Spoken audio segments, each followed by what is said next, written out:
Hi. uh, I'm not sure quite how long today's video is going to be. Feels like I've said everything in the title. Yeah, I acknowledge yesterday I exploded.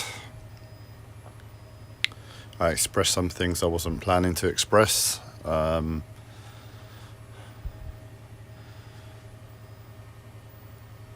And just I sort of broke down last night in tears, more from physical discomfort, but no doubt as a result of the video I made earlier in the day and the explosion that happened earlier in the day. I half expect that it made it a little bit more challenging to deal with physical discomforts. You know, when you feel like you don't have a place in the world and no way forward, you have no source of strength on the outside. Whereas if I was like positive, I was like, yeah, I've got a new job, I've got my finances in check, I've got a new car, I've got a new girlfriend, I've got a child on the way, all of those things. It's like, well, that's a little bit of pain, I can deal with that. But when it's the opposite, sorry, I'm just aware of too many smiles at the moment and how that can affect my mental health. Staying true to what I'm experiencing in the moment has proved necessary to a certain extent. And when this is a trait I've had from before, when I smile at inappropriate times, it's like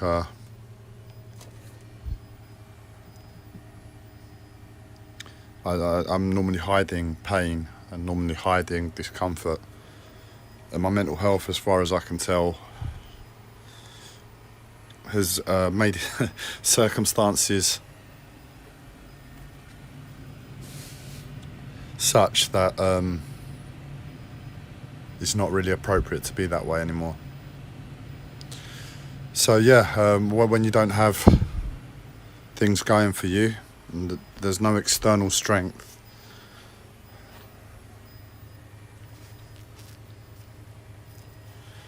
it makes the pain just a bit more real. Like you're dealing with it on the level that it's at. It's not to say that it's any more harder, it's just not any easier. And last night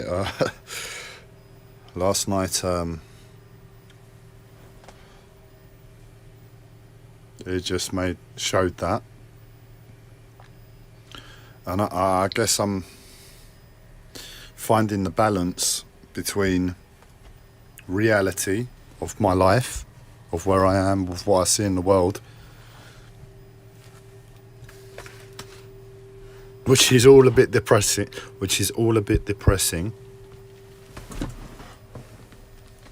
and hard, and realising I have a chance with the effects of the medication and hospital of recent and all the changes in my life to just not focus on the problem so much, not focus on the depression so much, use a little bit of the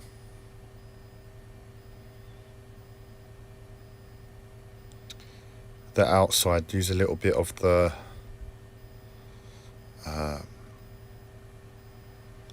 addiction to doing things. A few years, but at present it's just looking like the most viable, non-offensive, clean option for my life, and that is to focus on things on the outside and get busy doing things.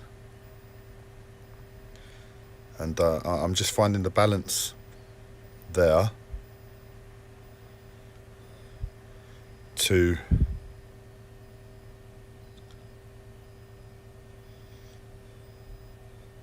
really find myself again in a new place on all levels, while doing my best to remember myself. And it's quite challenging,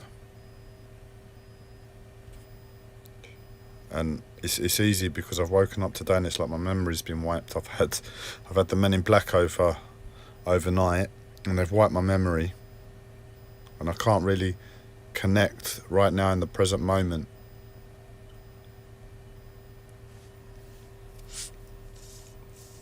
to the reality of my life, sorry, my voice, the reality of my life in terms of the depression, in terms of difficulties. And I know that.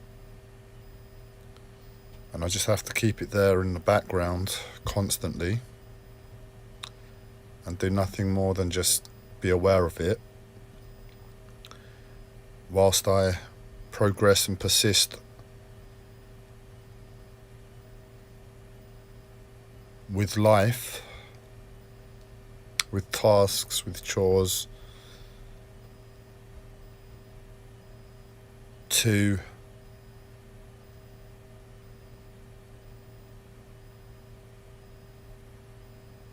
stay focused, because the reality of my life is by nature, if I'm natural and by nature and not interfered with in any way, I'm a mess. I'm trapped within a lot of pressures. I'm trapped within my past.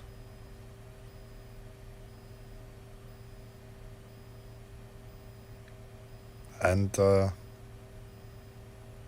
I'm hysterical. I'm hysterical to, I suppose, on one level, trauma. That's by nature. But I guess we've created a world where all the negatives can be used in a positive way, and in essence that's what I'm trying to do when I'm in this place now, when I've detached from the insanity of the present moment and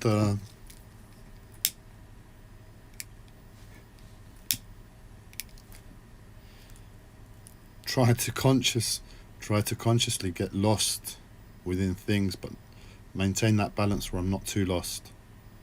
Always being conscious of being lost within doing,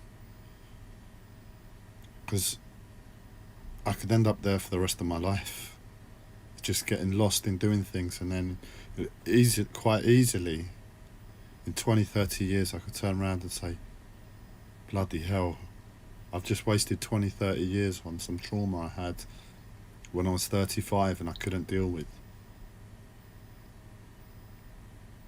And it's that sort of situation that I'm afraid of, and on one level I think that's what's going to happen. I think that's what life wants of me. I think that's what most of us go through. I've been there for a long time, and only the past 2-3 years have I remembered myself.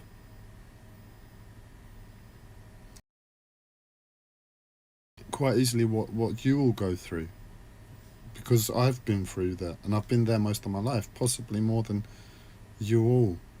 Well, doesn't matter the levels, but I think that's the commonplace for humanity, and I don't have a choice at present but to dip my toes back into that element, this lie that you see in front of you at the moment, this calmness, because I can feel myself being intoxicated, whether it was instigated by the medication, or whether it's my mental health doing it to me, or whether it's just whether it's just being overwhelmed with everything and it's like a natural reaction.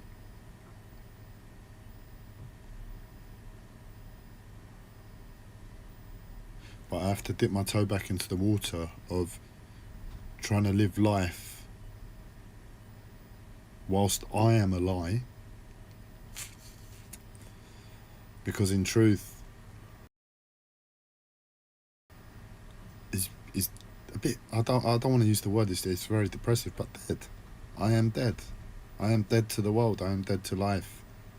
I don't have a chance where I am within my emotions and body and all of it with the outside pressures.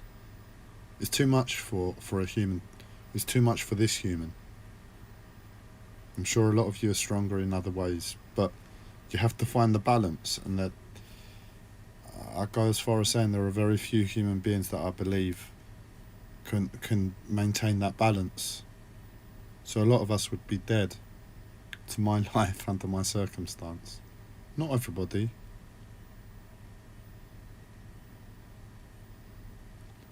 But ultimately that's where I am in reality. And I've got this mental health disorder, I've got this medication, I've got this unnatural reaction where I'm experiencing trauma and just putting it to the background, PTSD style, and I'll wake up in 6 months' time with having to deal with this trauma. But I'm conscious of it in the present. And where I know I can't deal with my life, and I'm sitting here like a, well, there's nothing wrong with it, just chilled out smoking, getting on with work, being proactive on the computer where I can't do what I need to do and assert my willpower because of where I am. I'm picking myself up slowly. And before I would have rushed into it, a life, living, doing stuff. I would have rushed into it. It's a chance to escape where I'm at. But I know that where I'm at is where I'm at. That's the truth. And this is the lie. And I don't want to get lost here. I don't want to rush and get lost here for the next 20, 30 years, 50 years, however long. Remember on my deathbed that, I've been living a lie most of my life. So in this moment where I have no choice but to accept this lie and use it like a medicine, use it therapeutically, not allow myself to get too far into it, whilst being conscious of where I am all the time. And that's the best I can do. And I think in all likelihood is I'll tiptoe and I'll dance around all of this for as long as I can, and that will heal as much of this trauma that I've got stuck inside me with the world and life and everything else as possible. It will heal as much of it as possible, but ultimately I can't foresee anything but me getting lost to it. I just can see a knock at the door with some sort of problem or something in the post, and it sweeps me away. But it hopefully, what I'm hoping is that with this dancing, with this tiptoeing that I'm doing at present, when I get swept away, my body's going to be able to handle it a lot more. So it's going to be a lot more, I want to say in control, but it's not the control, because you can have control by getting lost.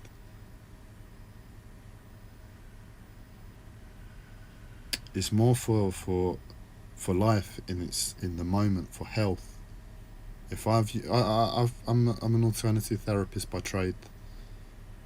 I'm also a retail worker by trade. But ultimately, I've trained myself in alternative therapies, and that's where my interest has been. That's where my mindset has been. The only thing in this world that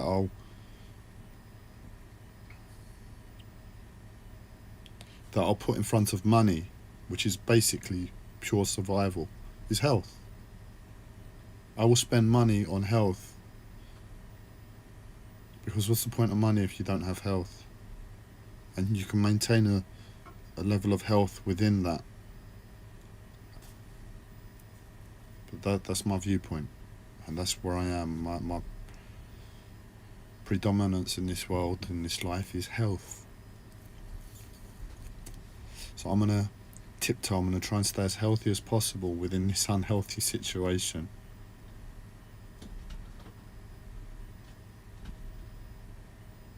And ultimately I'll get lost. That's what I'm suspecting. But because of this work that I'm doing now, being conscious as possible,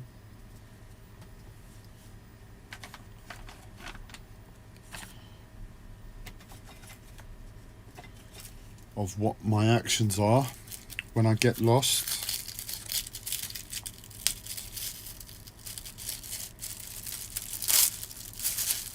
I'm just hoping it puts the foundations in. I'm hoping it puts the foundations in so that I get lost good. What I mean by that is I'm going to be falling asleep to a certain extent. I'm going to be getting lost within life. And I hope the foundations I'm laying now creates a good dream for me. Creates a dream where I don't have to sleep for 30 years. Hopefully it creates a dream where the conditions are good and ripe. Because essentially I'm asleep to pain. And within the dream I have to deal with the pain. Or if I don't deal with it, whenever I wake up, there's going to be pain waiting for me. This is how I see it. So,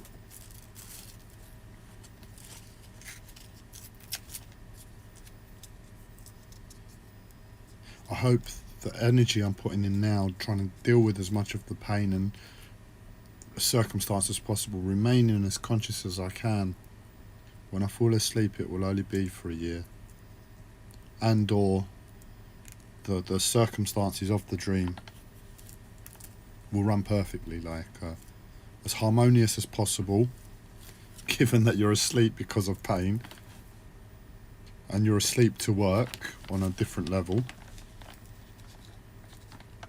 And that's what I'm hoping, that I'll get lost for a year or two. And I won't mind that, because I know it's part of the process. Anything longer than that will be a bit of a stomach churning realization on the other side. You know, waking up 38 and thinking, oh, I've just wasted another 3 years, man.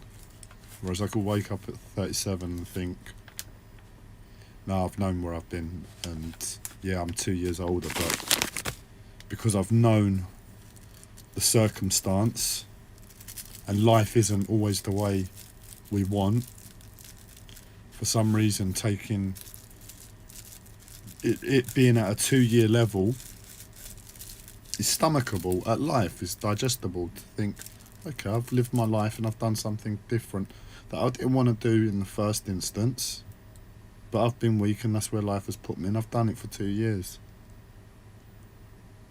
3 years, it's a little bit more like I've wasted that time.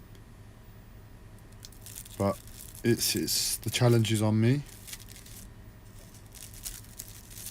And hey, I said it before,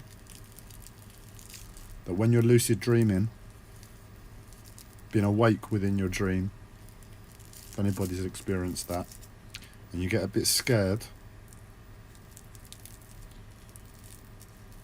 the instructions are, and it's not always proved that instantly with myself, but I think it's there as a general understanding, and that is, if you're lucid dreaming, or if you're dreaming if you're dreaming and you wish to awaken, give the intention.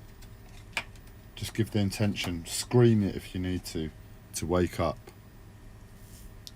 So before I even enter the dream fully, I'm giving the intention whilst I'm conscious that I awake from this dream as quickly as possible.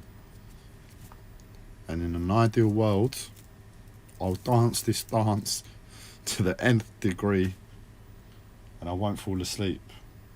It will take some work. It won't be pleasant, it'll be painful.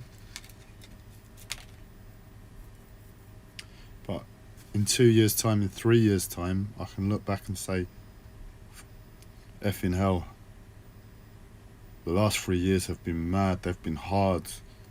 I have worked non-stop, I haven't rested, I've given life everything it's asked of me. I feel exhausted.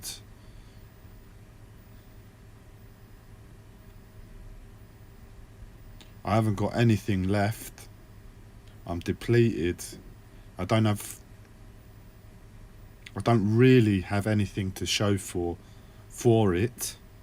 I'd rather it wouldn't have happened in the first instance, but it has. And boy, was it better than not sleeping for 2 years. I have been alive for the past 3 years, and I have had the shit kicked out of me, and I have given as good as I could. But it was better than not being there for 2 years, or getting lost for 2 years. Who knows? Either way, I give the intention from now.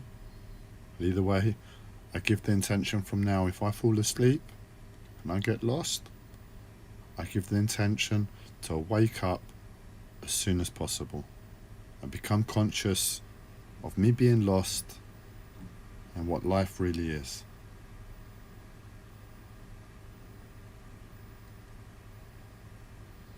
And so I'll diverge for another few minutes in some spiritual concepts because they've come to mind and I sort of need to take a 5-minute chill pill. Hopefully that's all it'll be. I just need to try and locate a poker for my smoke so I can smoke.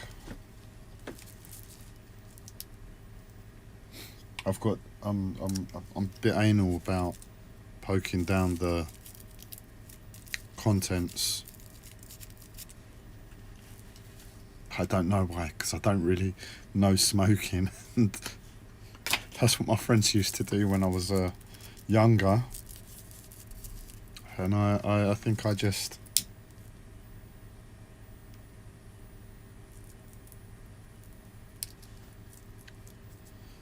have that as a reference for smoking. You poke down the contents, and it's very hard for me to smoke otherwise because I'm not really a smoker. I'm still in that introductionary period. But I smoke. I don't question it. It's useful, and it's on the whole healthy from my perspective. But I'm still a learner. So I was saying about falling asleep. What was I going to say? If I fall asleep and get lost. Yes, so. And I'm really going to watch. I'm going to try and watch my expressions because the videos allow me to relax and chill out, catch myself for a few minutes.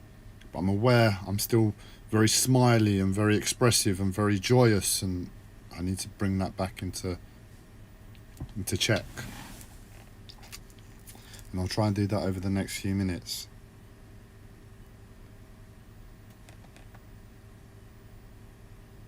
So, Carlos Castaneda, one of my biggest teachers in terms of a book. I don't have many teachers in terms of reading, but Carlos Castaneda has been won, pardon the pun, with Don Juan, who features in the books, but has been one of the few teachers I've had from books.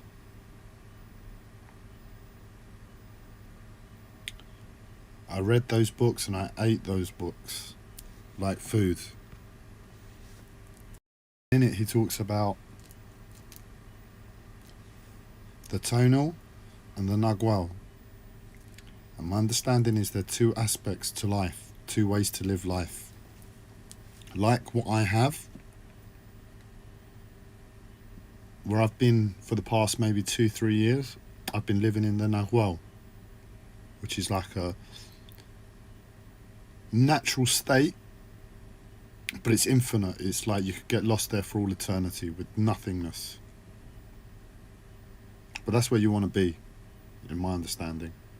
And then you've got the tonal, which is this world. The world that we've created that's as real as the Nagual, because it's real. But it's of mind, you know. It's all a bit sick. It's all a bit like you wouldn't want it there in the first instance. It's not natural. And for that, for that reason, I think I separate it out and say the Nagual is where you want to be, because it's real. It's where nature is. This is unreal. But it's where we've come to, and it's real nonetheless. And the tonal, which is this world,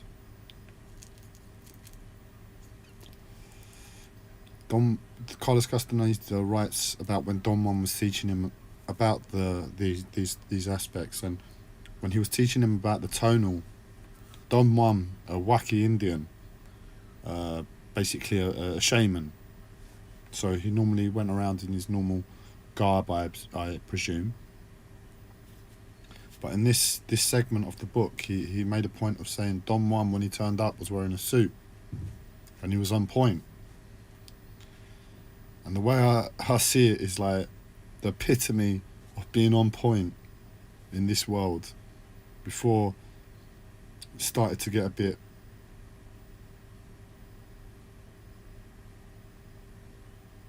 twisted, was the samurai warrior. If you want to live in the tonal, you need to be a samurai warrior. If you're a samurai warrior, you want to apply Bushido, which is the way of the samurai warrior. You want to be like a samurai to everything, man. Because if you're lost, you need to be a warrior. And if you think about it, if you're a warrior, you can either be like the Chinese with their martial arts, you know, very quick, very like there with their fists and hands, basically. Or you could just be instinctive like a samurai warrior and pick up a stick, which later turned into a sword. But that's all it is. It's like that's how I view it. The Chinese, when they fight with their hands and their fists. I know in the martial arts schools, they teach about knives and they teach about sticks, but on the whole, you first learn with your hands and your fists. And then once you progress and you learn the basics, then you learn about swords and sticks. Whereas the Japanese, they were a little bit clever. That's all it was. It was instinctive. That's my thinking. Right, if you're going to fight, this guy's standing there doing all of his backflips and everything. The samurai warrior mindset comes in, picks up a stick and hits him over the head.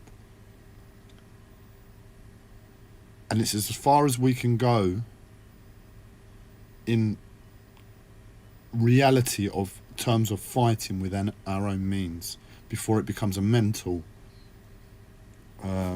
concept. Like, you're halfway there picking up the stick because it's not part of you. You want to be everything that you are, and you don't want to be reliant upon anything else. But All you have to do is stick close to nature, and there's always something you can pick up: a rock, a stick. And if there isn't, hey man, you're not trained in martial arts, what are you going to worry for? So it's a very relaxed mental assertion, the Japanese, the samurai. But somewhere between there is where it's at in terms of the tonal, in terms of mentality to this world. And if you're going to apply a martial art mindset to this world, then you're not far off, in my opinion, if not there, or most of the way there already. But in my personal opinion, it's like being a samurai about it in this world. Before the invention of guns, and to a certain extent our own sickness, man. Because I bet you any money a samurai warrior would have loved to have been the greatest samurai warrior ever. To have instilled fear in people, cast them still just by a look and a gaze. To know that I can kill any man with my sword. Or what's the best he gonna do? Pull out a stick, pull out another sword? I can overcome his other sword. What's he gonna do? Chuck a rock at me? How far do I have to be or run? And I'm still alive. And if I get close enough after he's chucked it, he's dead. And that, in my opinion, is the state you want to be in this world. But if you ask that man who's the most feared Japan samurai warrior in all of Japan, in all of the world, in all of time,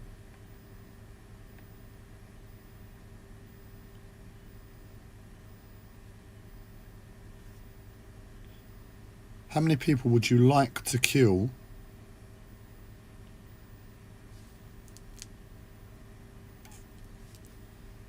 to be where you are? How many people can you kill to maintain that fear? He would be astute about it. He doesn't want to see death. To be that person, you've got to understand death. You've got to know death. You've got to respect death on all levels. And you don't want to instill death in anybody. But if someone comes to you acting like an idiot, you're not going to think twice about chopping off their head. And that's the world.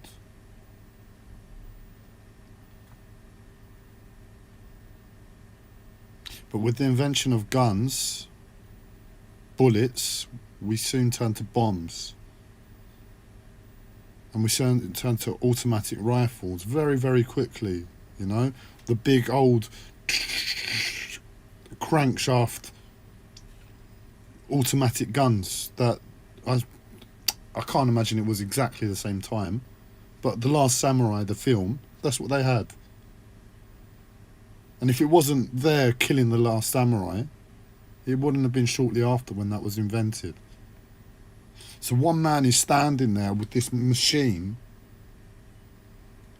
and yeah, you could chuck a boulder over somebody, but it would have taken a massive boulder. But it would have taken people to have designed this contraption, to have built this contraption, to have pulled this boulder in, to have set it afire, for the last person just to cut the cord. But that person's got the mentality in mind, has taken a whole community to chuck this boulder that's going to kill 20 people, 30 people, 50 people if you're extra lucky.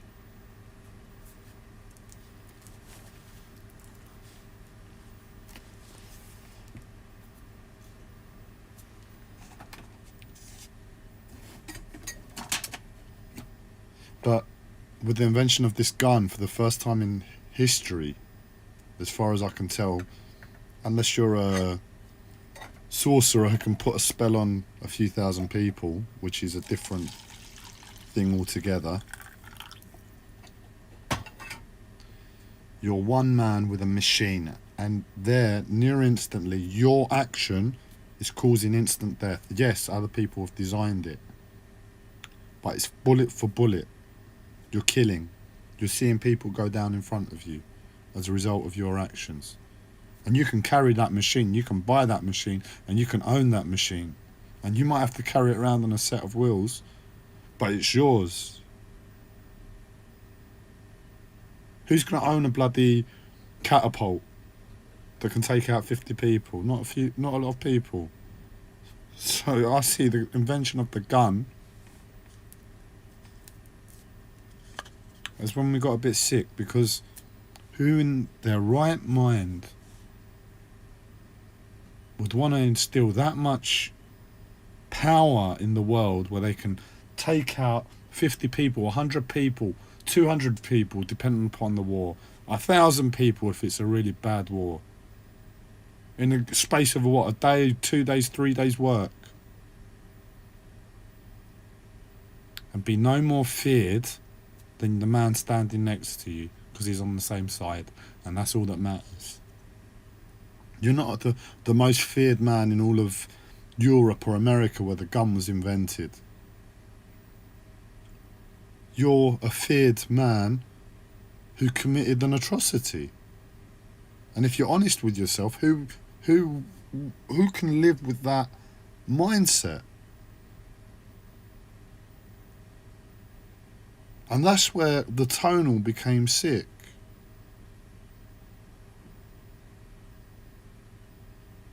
But we live within the tonal, and the tonal is the tonal.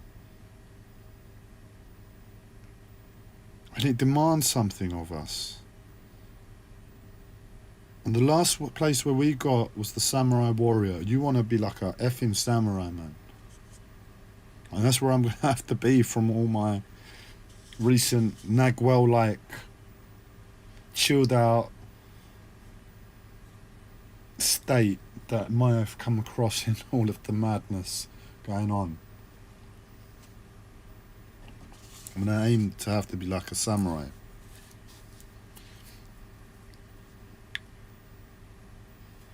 But in this world, the samurai come short, in my opinion. And this I don't know yet. This I don't have the answer for yet. Where the samurai come short is time. This world has been like this since the time of the samurai. And if you live like a samurai in this world, you lose something of yourself.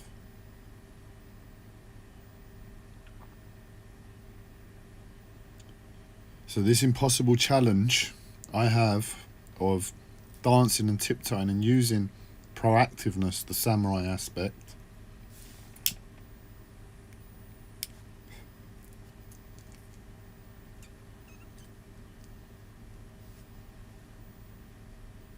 whilst trying to remember who I am, is the trick, and I don't believe it's really been done before. Or if it has, pardon me, I don't know it.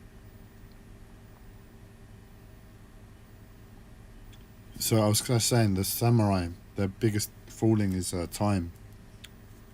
Because to live like a samurai demands everything from you. You have to give everything. You're fighting for your life. That's the mentality.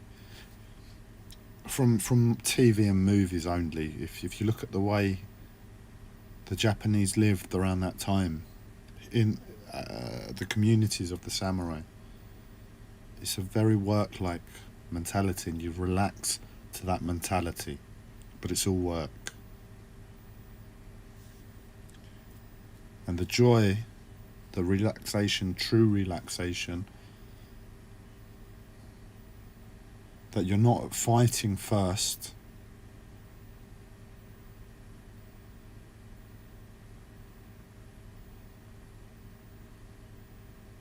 is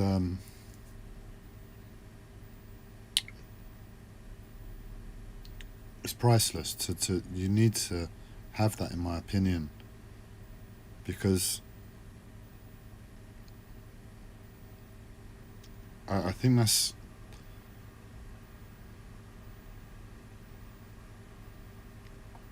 I don't know, but I just can't foresee someone who wants to maintain a nervous system, living like a samurai warrior, and having to deal with the stresses that they have of an everyday life.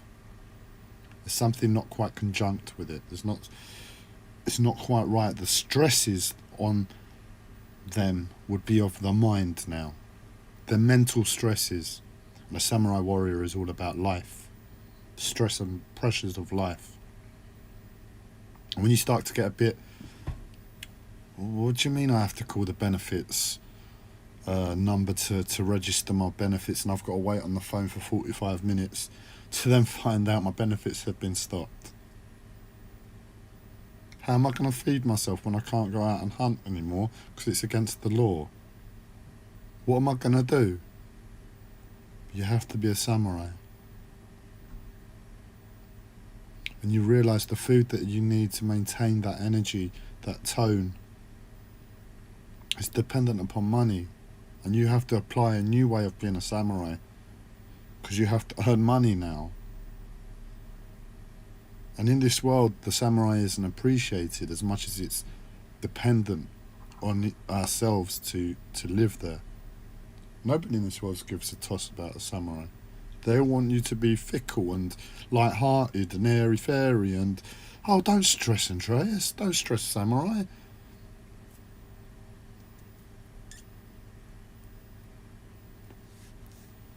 You'll get us down. But for your own sanity, be like a samurai. Fuck everybody. If you're going to be like a samurai and you're going to live the way of Bushido, you're not doing a harm to a living soul. You're setting an example for others. But for yourself, you don't rest there in yourself, because you can't in this world. It will kill you quicker than you can imagine. Back in the day, if we all stayed before the time of guns, it would have been like that for all of eternity. There's no reason why it would have ever needed to have changed. The samurai are the warriors. You're either the top samurai or you can chill out and not fight them. You got the odd little argument here and there, and someone gets their head chopped off, and that's about the worst atrocities get. One person in a billion.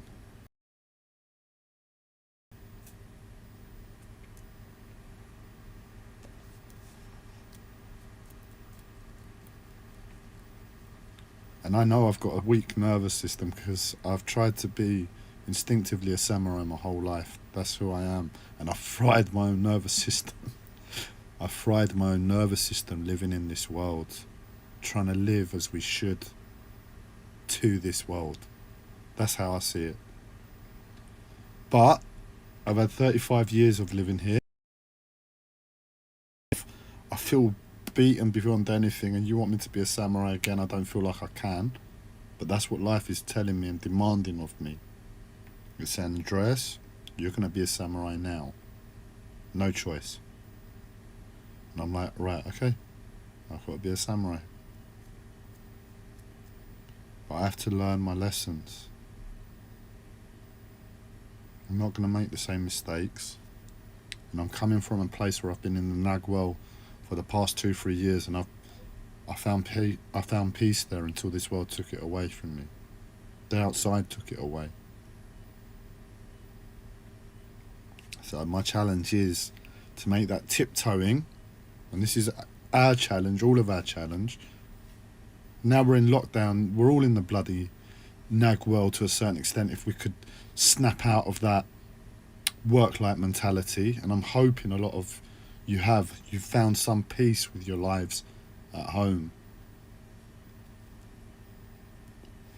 And when we go back into this world, where I'm going back probably 2-3 months earlier, because I have to move and I have to renovate my new house, new home, if circumstances allow.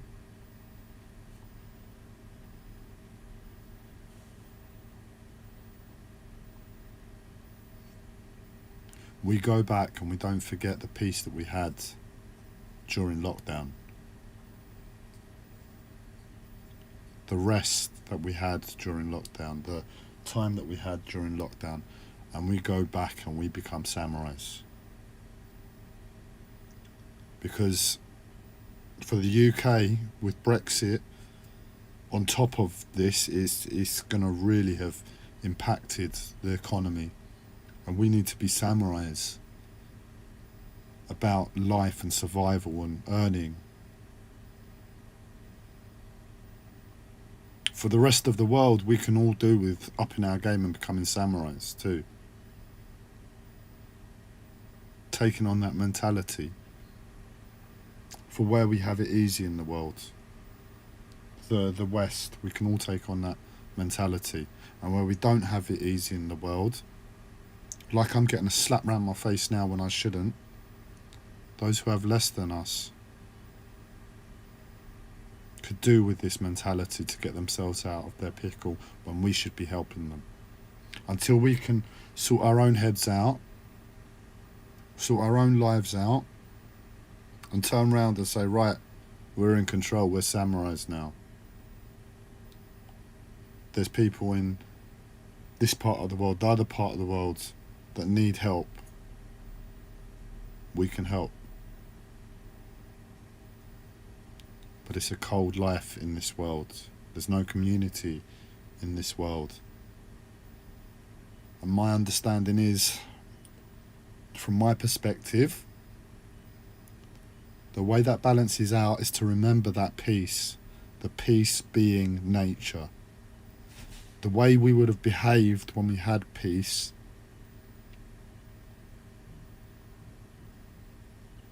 and how we're living now against nature, how that would look in terms of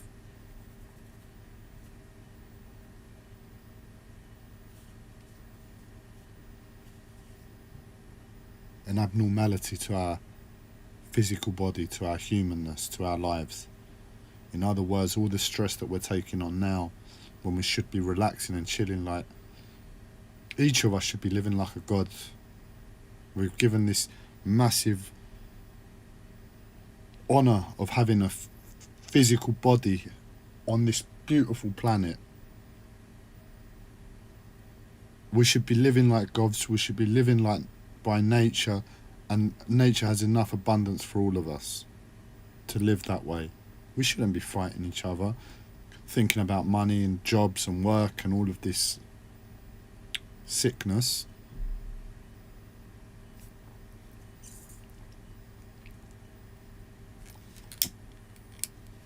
But we go to work because that's what life is asking of us.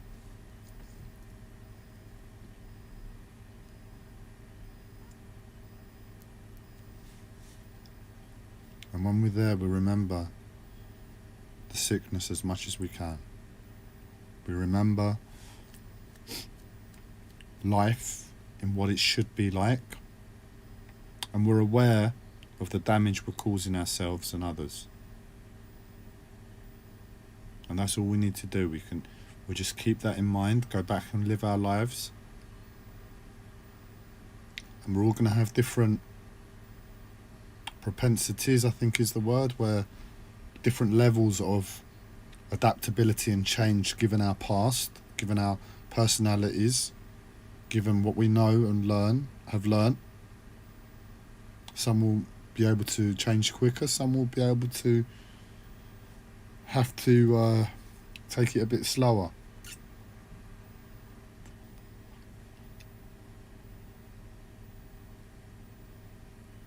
But for me now, there's the time for the tonal.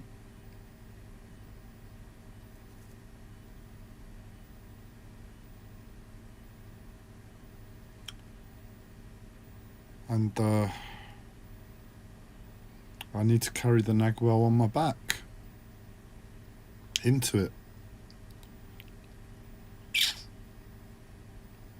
All the while dancing between it.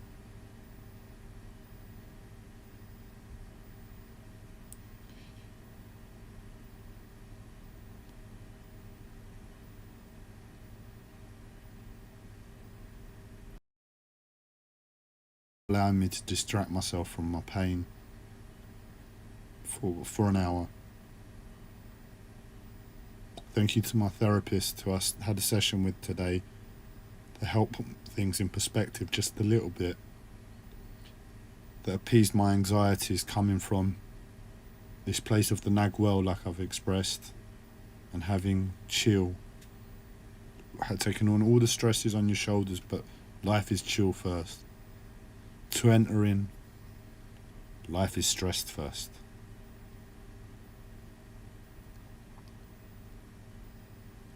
And having little problems, and having problems come up from the off. And thank you to my therapist who just made me see